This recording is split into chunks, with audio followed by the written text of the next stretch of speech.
गौर से सुनिए दोस्तों, क्या आपने कभी खुद से यह सवाल किया है कि अगर आपका मन आपका गुलाम बन जाए तो आप क्या नहीं कर सकते? क्या आपने कभी महसूस किया है कि आपकी जिंदगी में सबसे बड़ी लड़ाई बाहर की दुनिया से नहीं, आपके अपने मन से है? सुबह उठने का मन नहीं करता, कुछ नया सीखने का मन नहीं करता, बुरी आदतें छोड़ने का मन नहीं करता, गुस्सा आ जाता है, मन भटक जाता है, काम का मन नहीं करता, और फिर दिन के अंत में पछतावा होता है कि आज भी खुद से हार गया। कभी सोचा है कि ऐसा क्यों होता है? इस वीडियो में हम उसी गहराई तक उतरेंगे जहां से ये सारा खेल शुरू होता है, आपके मन से। और बात बस समझने की नहीं है, बात है जागने की, सच को देखने की और अपने मन को साधने की। क्योंकि जिसने अपने मन को साध लिया उसने सारा संसार जीत लिया। गौतम बुद्ध ने कहा था, मन ही सब कुछ है, तुम जो सोचते हो वही बन जाते हो। अब जरा सोचिए, अगर आपका मन ही बार बार सोचता है कि मैं कमजोर हूं, मुझे नहीं आता, मेरा ध्यान नहीं लगता, तो वो सोच धीरे धीरे आपका सत्य बन जाती है। और यही है मन की सबसे बड़ी चाल। वो आपकी बनाई हुई आदतों, भावनाओं और यादों का गुलाम बन जाता है और आपको गुलाम बना देता है। मन एक बंदर की तरह है जो हर पल उछलता है, कभी भविष्य की चिंता में तो कभी अतीत के पछतावे में। आपके साथ भी होता है ना? आप कुछ करने बैठते हैं और अचानक मन कोई पुरानी बात याद दिला देता है, कोई दुख, कोई गलती, कोई डर, और फिर आप वहीं अटक जाते हैं, कुछ करते ही नहीं। आपका शरीर वहीं बैठा होता है, पर मन कहाँ होता है कोई नहीं जानता। अब जरा सोचिए, ये वही मन है जो आपको महान बना सकता है अगर आप इसे समझ लें, इसे दिशा दे दें। क्योंकि मन खुद नहीं जानता कि क्या अच्छा है, क्या बुरा है। वो तो बस जिस चीज को आप बार बार दोहराते हो उसी को सच मान लेता है। अगर आप हर रोज खुद से कहते हो, मैं कुछ नहीं कर सकता, मेरा मन नहीं लगता, मेरी किस्मत खराब है, तो मन वही दोहराएगा, वही परोसता रहेगा और आप उसी में डूबते जाओगे। पर अब वक्त आ गया है कि आप इस मन को पहचानो, इसका व्यवहार समझो, इसकी चालाकी पकड़ो और इसे खुद के अधीन करो। मनोविज्ञान कहता है कि हमारे 95% निर्णय हमारे अवचेतन मन से लिए जाते हैं। यानी हम जो सोचते हैं, जो महसूस करते हैं, उसका बड़ा हिस्सा हमें पता भी नहीं चलता और फिर भी वही हमारे जीवन की दिशा तय करता है।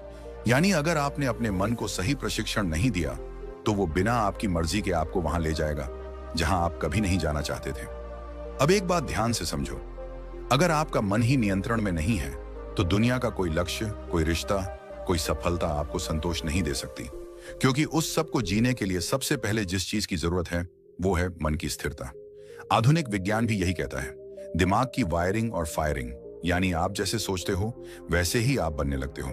हर बार जब आप नकारात्मक सोचते हो, आपका दिमाग उसी सोच की आदत डाल लेता है और यही आपकी आइडेंटिटी बन जाती है।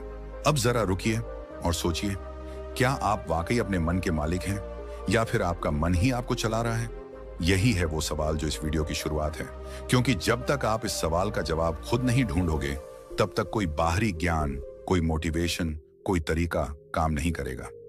इस वीडियो में हम आपके सामने वो रहस्य खोलने वाले हैं जिसके बाद आप जानोगे कि मन को जीतना क्या होता है और कैसे हर आम इंसान अपने मन की शक्ति को जागृत कर सकता है। और याद रखिए, मन को जीतना कोई एक दिन का काम नहीं है, ये एक अभ्यास है, एक यात्रा है, एक युद्ध है जो हर दिन लड़ा जाता है। लेकिन अगर आप इस युद्ध को समझ लें तो जीत पक्की है। अब हम उस बिंदु पर पहुंच चुके हैं जहां से असली सफर शुरू होगा।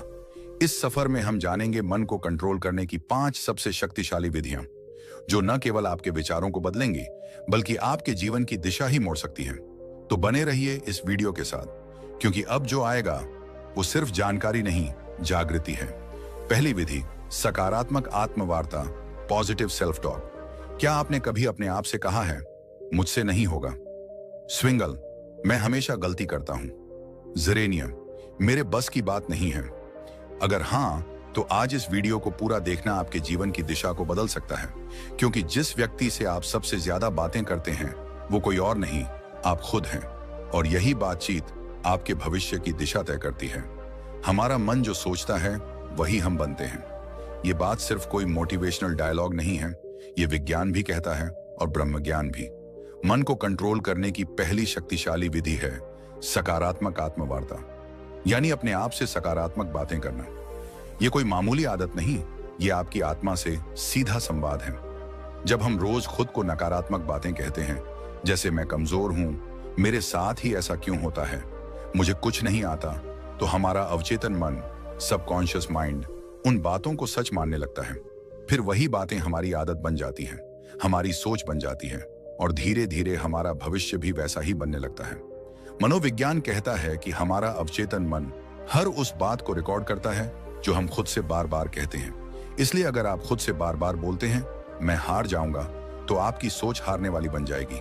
और अगर आप खुद से रोज बोलें मैं कर सकता हूं, मैं सीख सकता हूं, मुझे खुद पर विश्वास है, तो आपका दिमाग उसी दिशा में काम करने लगेगा, सफलता की दिशा में।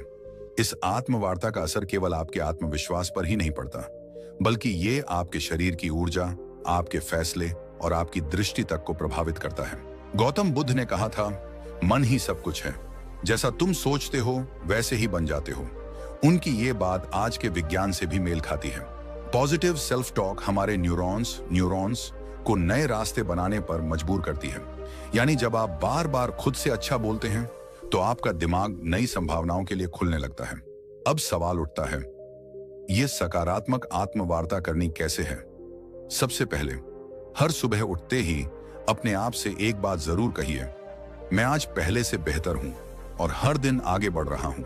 ये छोटे छोटे वाक्य आपके दिन की दिशा तय करते हैं। दूसरा, जब भी कोई काम मुश्किल लगे तो खुद से ये मत कहो कि मुझसे नहीं होगा, बल्कि कहो ये चुनौती है और मैं इसे सीखने का मौका मानता हूं। इस सोच से आपका डर छंटने लगता है। तीसरा, अगर आप किसी गलती को लेकर खुद को कोसते हो तो उसी समय खुद से कहो, मैं सीखने वाला हूं, गलती मेरी पहचान नहीं है। ये आत्म स्वीकृति आपके मन को बोझ से मुक्त करती है। दुनिया में कोई भी सफलता तब तक नहीं आती जब तक आप खुद पर विश्वास करना नहीं सीखते, और यह विश्वास तब पैदा होता है जब आप खुद से बात करना शुरू करते हैं, सकारात्मक ढंग से। अब यहां एक बात और समझना बेहद जरूरी है। सकारात्मक आत्मवार्ता का मतलब ये नहीं कि आप हर हाल में खुद से झूठ बोलें, बल्कि इसका अर्थ है अपने अंदर की सच्चाई को देखना, समझना और उसे उन्नत दिशा में मोड़ना। अगर आप किसी कमजोरी को पहचानते हैं तो खुद से कहिए, हाँ ये मेरी कमी है, लेकिन मैं इसे सुधार सकता हूं। बस यही सोच आपको हर दिन एक नए स्तर पर ले जाएगी। इस आदत को अपनाने के लिए आप एक छोटा सा अभ्यास कर सकते हैं। रोज रात को सोने से पहले अपने आप से 3 सकारात्मक बातें बोलिए, जैसे आज मैंने खुद पर काम किया, मैं आगे बढ़ रहा हूं, मुझे खुद से प्यार है। ये बातें छोटी लगती हैं, लेकिन यही छोटी बातें आपके अंदर की जंग को जीतने में मदद करती हैं। बुद्ध कहते हैं, खुशी हमारे अपने विचारों पर निर्भर करती है। तो अगर आपके विचार आपके खुद के बारे में नकारात्मक होंगे तो आपके जीवन का हर कोना दुखी लगेगा। लेकिन अगर आप अपने अंदर सकारात्मक ऊर्जा भरते हो तो मुश्किलें भी साधारण लगने लगती हैं। अब ध्यान दीजिए, यह तो सिर्फ पहली विधि थी, मन को नियंत्रित करने की शुरुआत। इस यात्रा में आगे और भी गहराई है, और अब हम प्रवेश करेंगे दूसरी विधि में, जो आपके मन को स्थिरता और गहराई प्रदान करेगी, ताकि आप न केवल सोचें सकारात्मक, बल्कि महसूस करें आत्मिक शक्ति। दूसरी विधि, लक्ष्य निर्धारण, गोल सेटिंग। क्या आपने कभी सोचा है कि मन भटकता क्यों है? क्यों हम अक्सर एक काम शुरू तो करते हैं लेकिन बीच में ही छोड़ देते हैं? क्यों हमारा मन कभी अतीत की यादों में उलझा रहता है तो कभी भविष्य की चिंता में खोया रहता है? इसके पीछे एक गहरी वजह है, अस्पष्टता। मन को दिशा तब मिलती है जब उसे पता हो कि उसे जाना कहां है, और जब यह दिशा नहीं होती तो मन बिल्कुल उस घोड़े की तरह होता है जो खुली जमीन में बेतहाशा दौड़ रहा हो, बिना किसी मंजिल के। इसलिए मन को नियंत्रित करने की दूसरी शक्तिशाली विधि है लक्ष्य निर्धारण। जी हां, स्पष्ट, यथार्थवादी और प्रेरणादायक लक्ष्य। जिस इंसान ने अपने जीवन का उद्देश्य तय कर लिया, उसका मन खुद ब खुद अनुशासित हो जाता है। गौतम बुद्ध ने एक बार कहा था, यदि कोई व्यक्ति एक बाण को निशाने पर चलाता है तो पहले वह जानता है कि निशाना कहां है। उसी प्रकार जीवन को सही दिशा में ले जाने के लिए मनुष्य को पहले अपने लक्ष्य को जानना चाहिए। यह बात सिर्फ बौद्ध दर्शन में नहीं, बल्कि आधुनिक मनोविज्ञान में भी साफ साफ कही जाती है। मनोवैज्ञानिक कहते हैं कि जब आप स्पष्ट लक्ष्य बनाते हैं तो आपका मस्तिष्क एक केंद्र बिंदु ढूंढ लेता है। यह केंद्र बिंदु दिमाग को एक ही दिशा में सोचने, योजना बनाने और मेहनत करने के लिए प्रेरित करता है। जिस तरह से जीपीएस लोकेशन डाले बिना रास्ता नहीं दिखाता, उसी तरह लक्ष्य के बिना आपका मन आपको कहीं नहीं ले जाएगा, या फिर किसी ऐसी जगह पहुंचा देगा जहां आप कभी जाना ही नहीं चाहते थे। यहां पर एक महत्वपूर्ण तथ्य आता है, रेटिकुलर एक्टिवेटिंग सिस्टम RIS, ये हमारे मस्तिष्क का एक खास सिस्टम होता है जो हमें सिर्फ उन्हीं चीजों पर ध्यान देने देता है जो हमारे लक्ष्य से जुड़ी होती हैं। उदाहरण के लिए, अगर आप सोचते हैं कि मुझे एक लेखक बनना है, तो अचानक आपको किताबें, लेखन से जुड़ी जानकारी और अवसर खुद ही दिखने लगते हैं। ये कोई जादू नहीं है, ये आपका लक्ष्य और दिमाग का आपसी तालमेल है। अब सवाल ये है, लक्ष्य कैसा होना चाहिए? कई बार लोग बहुत बड़े बड़े लक्ष्य बना लेते हैं, लेकिन वो इतने धुंधले और अनियोजित होते हैं कि दिमाग उन्हें समझ ही नहीं पाता। इसलिए पहला कदम है अपने लक्ष्य को स्पष्ट और यथार्थवादी बनाना। उदाहरण के लिए, अगर आप कहते हैं मुझे सफल बनना है, तो यह बहुत ही धुंधला लक्ष्य है। लेकिन अगर आप कहते हैं मुझे अगले 6 महीनों में एक किताब लिखनी है, या मुझे 1 साल में एक छोटा बिजनेस शुरू करना है, तो आपका दिमाग उस लक्ष्य को पकड़ पाता है। यहां एक और बात समझना जरूरी है, लक्ष्य केवल मस्तिष्क को दिशा ही नहीं देता, बल्कि भावनात्मक ऊर्जा भी प्रदान करता है। जब हम एक लक्ष्य बनाते हैं और उसे पाने की कल्पना करते हैं, तो हमारे दिमाग में डोपामिन नामक रसायन रिलीज होता है। यह रसायन हमें खुशी, प्रेरणा और एक सकारात्मक ऊर्जा देता है। यानी लक्ष्य केवल मन को रोकता नहीं, बल्कि उसे चलने की सही प्रेरणा भी देता है। अब एक और सवाल उठता है, क्या एक लक्ष्य ही काफी है? तो इसका उत्तर है नहीं। लक्ष्य का विभाजन होना चाहिए, दीर्घकालिक लॉन्ग टर्म, मध्यकालिक मिड टर्म और लघुकालिक शॉर्ट टर्म।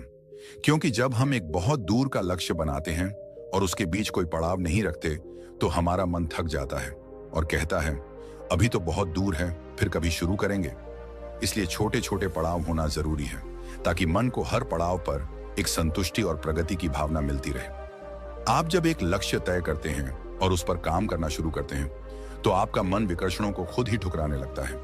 जैसे ही आपका ध्यान भटकता है, दिमाग आपको याद दिलाता है हमारा लक्ष्य अभी अधूरा है, और यहीं से शुरू होता है मन पर नियंत्रण। अब सोचिए, एक मन जिसने खुद को एक दिशा में बांध लिया है, वो कितनी शक्ति उत्पन्न कर सकता है। आपने देखा होगा, जब आप किसी जरूरी काम में पूरे मन से लगे होते हैं, तो आपको भूख, प्यास, थकावट कुछ भी महसूस नहीं होता। क्यों? क्योंकि लक्ष्य ने आपके मन को पूर्ण रूप से फोकस्ड कर दिया है। यही शक्ति अगर हर दिन की आदत बन जाए, तो आपका जीवन वो रूप ले सकता है जिसकी कल्पना आपने कभी सिर्फ सपनों में की थी। आज के समय में सबसे बड़ी बीमारी क्या है? ओवर थिंकिंग, एंग्जाइटी, डिस्ट्रैक्शन, और इन सब का इलाज है लक्ष्य। लक्ष्य तय कर लीजिए और फिर देखिए आपका मन कैसे स्वतः अनुशासित होने लगता है। वो हर चीज जो आपका समय बर्बाद कर रही है, वो बेकार लगने लगेगी। मन बार बार आपको खींचकर आपके लक्ष्य की तरफ ले जाएगा। ये कोई चमत्कार नहीं, ये मन की दिशा बदलने की तकनीक है। अब जरा ये विचार कीजिए, अगर एक छोटा सा चुंबक लोहे की सुई को खींच सकता है, तो एक स्पष्ट और सशक्त लक्ष्य आपके मन को कितना खींच सकता है?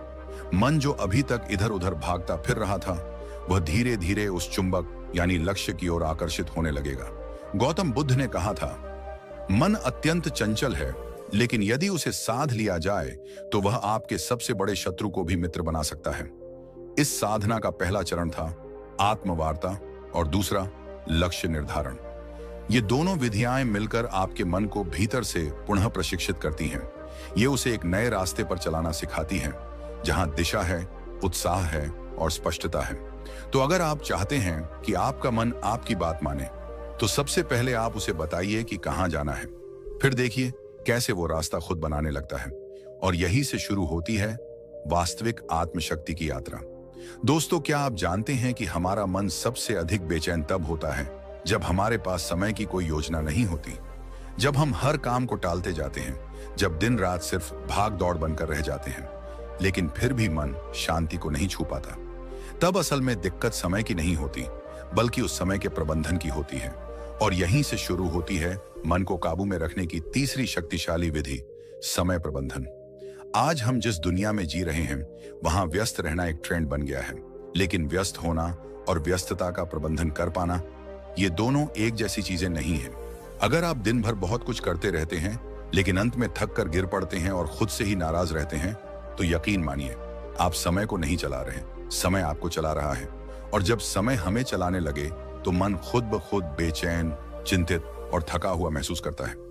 हमारा मस्तिष्क तब सबसे अच्छा काम करता है जब वह जानता है कि अगला कदम क्या है। मन को दिशा चाहिए, स्पष्टता चाहिए और वह स्पष्टता आती है अच्छे समय प्रबंधन से। जब आप हर काम के लिए एक उचित समय निर्धारित कर देते हैं, जब आप जानते हैं कि किस काम को कब करना है, तो आपका मन खुद ब खुद शांत रहता है, क्योंकि उसे पता है अब कुछ भी अनियंत्रित नहीं है। समय प्रबंधन केवल घड़ी की सुइयों को देखने का नाम नहीं है। यह एक विज्ञान है, एक कला है और साथ ही एक साधना है। अगर आपने इसे साध लिया तो आप केवल अपने दिन को नहीं, अपने जीवन को, अपने भाग्य को और अपने मन को भी साध लेंगे। आधुनिक मनोविज्ञान कहता है कि जब हम अपने दिन की योजना बनाते हैं और उसे फॉलो करते हैं, तो हमारा ब्रेन डोपामिन नामक एक रसायन छोड़ता है जो हमें संतुष्टि और ऊर्जा का एहसास कराता है। यह वही रसायन है जो तब निकलता है जब हम कोई उपलब्धि प्राप्त करते हैं। यानी यदि आप हर सुबह अपनी दिनचर्या तय कर लेते हैं और दिन के अंत में उस पर टिके रहते हैं, तो आपका मस्तिष्क आपको एक सफल व्यक्ति की अनुभूति देता है, जिससे आत्मविश्वास बढ़ता है, चिंता घटती है और मन शांत होता है। अब बात करें ब्रह्म ज्ञान की, तो हमारे प्राचीन ग्रंथों में भी समय को सबसे बड़ा गुरु माना गया है। वेदों में कहा गया है, कालो ही परमम बलम, अर्थात समय ही सबसे बड़ी शक्ति है। जो इस शक्ति के साथ चलना सीख लेता है, उसके लिए कोई भी लक्ष्य असंभव नहीं रह जाता। गौतम बुद्ध भी समय के महत्व को भली भांति समझते थे। उन्होंने एक जगह कहा था, जो व्यक्ति एक क्षण को भी व्यर्थ नहीं जाने देता, वह जीवन को पूर्णता के साथ जीता है। बुद्ध के अनुसार जीवन की सच्ची शांति तभी संभव है जब हम हर क्षण में जागरूक रहें, हर पल का उपयोग करें। उन्होंने एक और अद्भुत बात कही थी, भविष्य की चिंता मत करो, भूतकाल के पछतावे में मत रहो, वर्तमान क्षण में जियो, क्योंकि यहीं पर जीवन है। समय प्रबंधन हमें वर्तमान में केंद्रित रहने की कला सिखाता है। जब हम अपने कार्यों को समयबद्ध करते हैं, तो हम अपने मन को अनावश्यक विचारों और चिंता से बचाते हैं। इससे मन न तो अतीत की गलियों में भटकता है, न भविष्य की अनिश्चितता में उलझता है। वह ठहरता है, जागता है और नियंत्रण में आता है। आधुनिक समय में अगर कोई व्यक्ति कहता है, मेरे पास समय नहीं है, तो असल में वह कह रहा है, मेरे पास प्राथमिकता तय करने की कला नहीं है। क्योंकि सच ये है कि हम सबके पास एक ही दिन के 24 घंटे हैं। अंतर केवल इस बात में है कि कोई उन्हें कैसे उपयोग करता है। कोई उस समय से अपने सपनों का महल बना लेता है, तो कोई उसी समय को टालमटोल और आलस्य में गंवा देता है। एक और मनोवैज्ञानिक शोध ये बताता है कि जब कोई व्यक्ति अपने कामों को प्रॉपर टाइम फ्रेम में बांट देता है, तो उसकी निर्णय लेने की शक्ति और आत्मनियंत्रण सेल्फ कंट्रोल में 35% तक की वृद्धि देखी जाती है। यानी समय की सही योजना न केवल काम में सहायता करती है, बल्कि मनोबल और मानसिक स्थिरता को भी बढ़ाती है। अब सोचिए, अगर हर सुबह उठकर आप केवल इतना जान लें कि आज का दिन आपके हाथ में है और आपको इसे इस प्रकार जीना है कि शाम तक आपका मन थक कर नहीं, बल्कि तृप्त होकर सोए, तो कितना बदल जाएगा आपका जीवन। आप स्वयं अनुभव करेंगे कि मन अब उतना बेकाबू नहीं है, विचारों का शोर कम हो रहा है और एक गहरी स्पष्टता जन्म ले रही है। समय का सही प्रबंधन एक तरह से अपने आप से किया गया सबसे सुंदर वादा है कि मैं अपने जीवन को अनमोल मानता हूं और इसे यूं ही व्यर्थ नहीं जाने दूंगा। और जब यह भाव मन में दृढ़ हो जाता है, तब मन भी उसी अनुरूप काम करता है, वह आपके नियंत्रण में आने लगता है। तो यदि आप अपने मन को नियंत्रित करना चाहते हैं, शांत और स्थिर बनाना चाहते हैं, तो अपनी दिनचर्या को पुनः रचिए, हर घंटे का हिसाब रखिए और सबसे जरूरी, हर पल को पूरी जागरूकता और गहराई से जीने की आदत डालिए। जब मन देखेगा कि आप समय का सम्मान कर रहे हैं, तो वह भी आपको सम्मान देगा। दोस्तों, क्या आप जानते हैं, हम सबके भीतर एक ऐसी शक्ति है जो अगर जाग जाए तो न कोई डर टिक सकता है, न कोई चिंता, न कोई भ्रम। लेकिन अफसोस की बात यह है कि आज की भाग दौड़ भरी जिंदगी में हम उस शक्ति से बिल्कुल कट चुके हैं। मन एक भटकती हुई हवा बन गया है, कभी अतीत के पछतावे में उलझा हुआ, तो कभी भविष्य की चिंता में डूबा हुआ। और यही सबसे बड़ा कारण है मानसिक अशांति का, नींद ना आने का, अकेलेपन का और आत्मविश्वास की कमी का। आज हम बात करने जा रहे हैं ध्यान की, यानी मेडिटेशन की। ये सिर्फ कोई साधना नहीं, ये कोई ट्रेंड नहीं, ये कोई वेस्टर्न तकनीक नहीं, बल्कि ये हमारी ही आत्मा का द्वार है, जिससे होकर हम अपने भीतर के सच्चे स्वरूप तक पहुंच सकते हैं। हर दिन कुछ ही मिनट का ध्यान आपके पूरे जीवन की दिशा बदल सकता है। और यह कोई अतिशयोक्ति नहीं है, यह विज्ञान भी मान चुका है और ब्रह्म ज्ञान भी बार बार इसी बात की पुष्टि करता है। जब आप ध्यान करते हैं, तो सबसे पहले जो होता है वो यह कि आपका मन स्थिर होता है।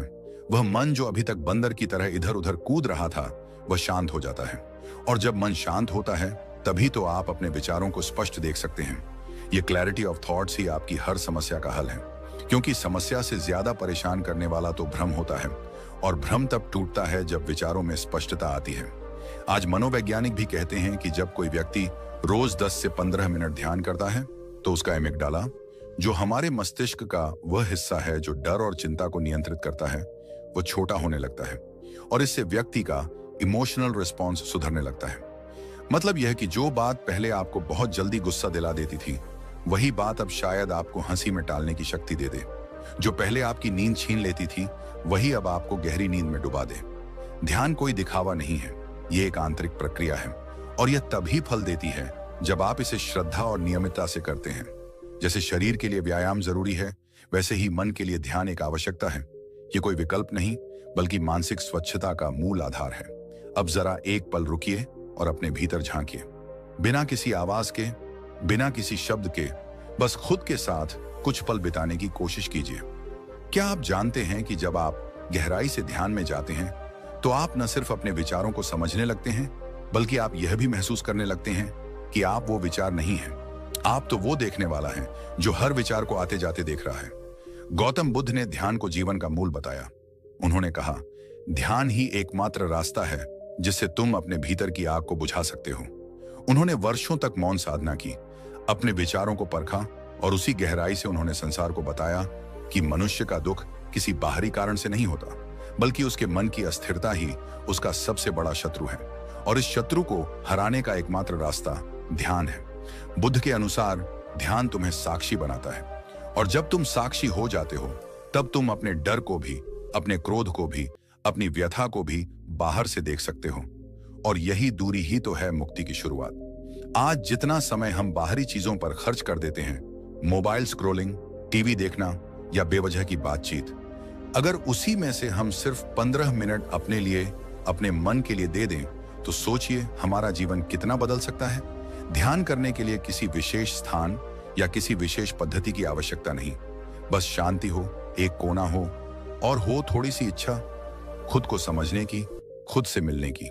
आप चाहे तो आंखें बंद करें, अपनी सांसों पर ध्यान दें, चाहे तो ओम का उच्चारण करें, चाहे तो सिर्फ मौन रहें। तरीका कोई भी हो सकता है, लेकिन परिणाम हमेशा एक ही मिलेगा, शांति, गहराई और भीतर की शक्ति। ध्यान हमें सिखाता है कि शांति बाहर नहीं, भीतर है। ध्यान हमें सिखाता है कि समाधान कोई और नहीं देगा, हमें खुद ही खोजना होगा। ध्यान हमें सिखाता है कि जब तक तुम अपने मन पर नियंत्रण नहीं करते, तब तक कोई भी चीज तुम्हें पूरी तरह संतुष्टि नहीं दे सकती, न दौलत, न रिश्ते, न सफलता। और अंत में एक बात जो सबसे जरूरी है, ध्यान कोई एक बार का प्रयोग नहीं है, यह एक निरंतर यात्रा है। जैसे जैसे आप इस यात्रा में आगे बढ़ेंगे, वैसे वैसे आप खुद को उस रूप में जानने लगेंगे जो आप वास्तव में हैं। आप पाएंगे कि आप सिर्फ एक शरीर नहीं, एक नाम नहीं, एक पहचान नहीं, बल्कि आप शुद्ध चेतना हैं, शुद्ध शक्ति हैं। और जब यह बोध हो जाता है, तब मन पर नियंत्रण कोई कठिन कार्य नहीं लगता। तब चिंता मिट जाती है, तब डर भाग जाता है, तब भीतर से आवाज आती है, अब तुम मुक्त हैं। और ठीक यहीं से हमारी अगली विधि की शुरुआत होती है, जो इस शुद्ध चेतना को और अधिक गहराई से पहचानने की ओर हमें ले जाएगी। जब जीवन की आपाधापी हमें थका देती है, जब विचारों का शोर इतना बढ़ जाता है कि अपने ही मन की आवाज सुनना मुश्किल हो जाता है, तब हम अक्सर मानसिक शांति की तलाश में भटकते हैं। हर कोई यही सोचता है, कैसे अपने मन को काबू में लाया जाए, कैसे इस बेचैनी से बाहर निकला जाए, कैसे अपने जीवन को फिर से संतुलित किया जाए। आज हम बात कर रहे हैं उसी खोज के अंतिम पड़ाव की, मन को कंट्रोल करने की 5 शक्तिशाली विधियों में से 5वीं विधि की, जो दिखने में सरल है लेकिन इसके पीछे छुपी है अनंत शक्ति। यह विधि है शारीरिक व्यायाम, यानी रेगुलर फिजिकल एक्सरसाइज। अब आप सोचेंगे कि इसमें ऐसा क्या खास है, क्या वाकई शारीरिक व्यायाम से मन शांत हो सकता है? तो चलिए आज हम इस पर गहराई से बात करते हैं, सिर्फ शब्दों से नहीं, बल्कि विज्ञान, प्राचीन ज्ञान और अनुभव से जुड़े तथ्यों के आधार पर। सबसे पहले यह समझिए कि हमारे मन और शरीर का रिश्ता कितना गहरा है। जब शरीर में कोई बदलाव होता है तो उसका सीधा असर मन पर पड़ता है, और जब मन में कुछ चलता है तो शरीर भी उसका असर झेलता है। इसीलिए अगर आप अपने मन को नियंत्रित करना चाहते हैं तो शरीर को अनदेखा नहीं कर सकते।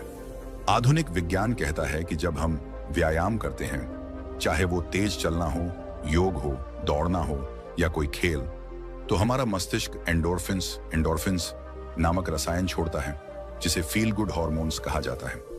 यह वही रसायन है जो हमें सुकून देता है, तनाव को कम करता है और मन को स्थिर करता है। यही कारण है कि जो लोग रोजाना व्यायाम करते हैं वे मानसिक रूप से ज्यादा स्थिर, शांत और सकारात्मक बने रहते हैं। अब अगर हम प्राचीन ब्रह्म ज्ञान की ओर देखें तो वेदों और उपनिषदों में भी कहा गया है, शरीर माध्यम खलु धर्म साधनम, अर्थात यह शरीर ही धर्म पालन का पहला साधन है। जब शरीर स्वस्थ होगा तभी मन भी अनुशासित होगा और जीवन का लक्ष्य प्राप्त कर पाना संभव होगा। गौतम बुद्ध के जीवन में भी इसका विशेष महत्व देखने को मिलता है। बुद्ध ने अपने शिष्यों को केवल ध्यान और उपदेश ही नहीं दिए, बल्कि उन्हें नियमित रूप से चलने, शरीर को सक्रिय रखने और अपने शरीर के साथ अपने मन का भी ध्यान रखने की शिक्षा दी। जीवन में मध्य मार्ग अपनाओ, ये बुद्ध का सबसे बड़ा संदेश था। न तो शरीर को इतना थकाओ कि वह टूट जाए और न ही उसे इतना आराम दो कि वह जड़ हो जाए। संतुलन ही असली साधना है। ध्यान दीजिए, जब आप थके हुए होते हैं, तनाव में होते हैं या क्रोध में होते हैं तो आपका शरीर कैसा हो जाता है? आपकी सांसें तेज चलने लगती हैं, मांसपेशियां कस जाती हैं, नींद उड़ जाती है और पेट में गड़बड़ी होने लगती है। यह सब शरीर के अंदर का संकेत है कि मन ठीक नहीं चल रहा। लेकिन जैसे ही आप व्यायाम करते हैं, श्वास गहरी होती है, शरीर में ऊर्जा दौड़ती है, नींद सुधरती है और मन हल्का लगने लगता है। इसका एक और गहरा पक्ष है जो बहुत कम लोग समझते हैं। जब आप व्यायाम करते हैं तो आप अपने शरीर से जुड़ते हैं। उस क्षण आप वर्तमान में होते हैं, अभी और यही है being in the present moment, जो कि ध्यान का सबसे मूल सिद्धांत है। और जब आप इस तरह से हर दिन अपने शरीर के साथ उपस्थित रहते हैं तो धीरे धीरे आपका मन भी आपके नियंत्रण में आना शुरू करता है। व्यायाम का मतलब सिर्फ जिम जाना या भारी वजन उठाना नहीं है। यह तो आपकी दिनचर्या का एक हिस्सा बन सकता है, जैसे सुबह की सैर, सूर्य नमस्कार, प्राचीन योगासनों का अभ्यास या यहाँ तक कि खेतों में काम करना भी एक तरह का व्यायाम है। सवाल यह नहीं है कि आप क्या करते हैं, सवाल यह है कि आप कितनी नियमितता से करते हैं और कितनी श्रद्धा से करते हैं। और एक बात हमेशा याद रखें, जब आप अपने शरीर को रोज सुधारते हैं तो आप अनजाने में अपने मन को भी एक मन को नियंत्रित करना कोई एक दिन का काम नहीं है। ये एक यात्रा है, आत्मज्ञान की, अनुशासन की और अपने भीतर की शक्ति को पहचानने की। जब आप अपने मन को समझना शुरू करते हैं, उसे दिशा देना सीखते हैं, तो आप खुद महसूस करेंगे कि जीवन में कितनी शांति, स्पष्टता और ऊर्जा आ गई है। आज से ही छोटी शुरुआत करें, ध्यान करें, अपनी सांसों पर ध्यान दें, अपने विचारों को देखें और हर दिन खुद से जुड़ने का प्रयास करें। एक दिन, 2 दिन, 1 हफ्ता और धीरे धीरे आप अपने भीतर के उस मौन को महसूस करेंगे जो अब तक बाहर की दुनिया के शोर में खो गया था। और याद रखिए, मन पर विजय ही जीवन की सबसे बड़ी जीत होती है। अगर आपको यह वीडियो पसंद आया हो, अगर आपको इससे कुछ सीखने को मिला हो, अगर इन बातों ने आपके मन को छुआ हो, तो कृपया इस वीडियो को लाइक करें, अपने दोस्तों और परिवार के साथ शेयर करें और हमारे YouTube चैनल को सब्सक्राइब करें। आपका एक एक सब्सक्राइब हमें प्रेरणा देता है कि हम आपके लिए और भी गहरा और भी सार्थक ज्ञान लेकर आए। हमारा उद्देश्य सिर्फ वीडियो बनाना नहीं, बल्कि आपके जीवन में एक सकारात्मक बदलाव लाना है। तो जुड़िए हमारे साथ इस आत्मविकास की यात्रा में, क्योंकि आने वाले वीडियो में हम बात करेंगे एक ऐसे विषय पर जो आपके जीवन के हर कोने को रोशन कर सकता है। धन्यवाद। शांत रहिए, जागरूक रहिए और अपने भीतर की शक्ति को पहचानते रहिए।